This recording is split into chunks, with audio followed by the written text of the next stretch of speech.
Welcome back, everybody. Today I'm going to teach you how to enable map and filled map visuals in Power BI.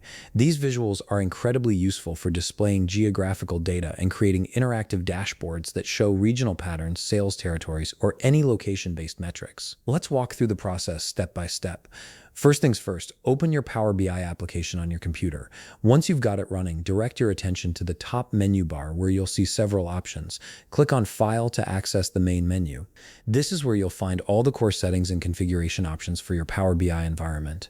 After clicking File, a panel will appear on the left side of your screen. Here you'll need to click on Options and Settings. This section houses all the customization features that control how Power BI behaves and what features are available to you.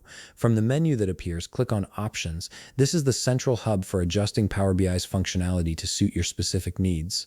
Now, you'll need to wait a moment while the Options window loads. Depending on your system and how many settings Power BI needs to populate, this might take a few seconds. Just be patient as everything loads properly. Once the options window is fully loaded, you'll see a list of categories on the left side. Look for and click on Security. This section controls various security-related features and permissions within Power BI, including which visual types are enabled for use in your reports. Within the security settings, you'll need to find the option labeled Map and Filled Map Visuals. This specific setting controls whether these geographical visualization types are available in your Power BI workspace. Once you've located it, check the checkbox next to Use Map and Filled Map Visuals. This action enables these visual types for your reports. After checking the box, click OK to save your changes and close the options window. Now that you've enabled the feature, it's time to test it out.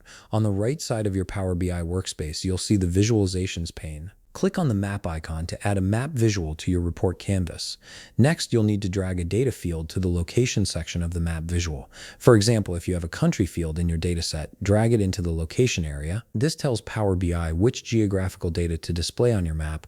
And that's it. Your map visual should now be working and displaying your geographical data. However, if the map doesn't appear or isn't functioning properly, you may need to restart your Power BI application for the changes to take full effect. Simply close Power BI completely and reopen it, and your map visuals should be fully functional. If you found this video helpful, please leave a like, subscribe, and see you in the next video.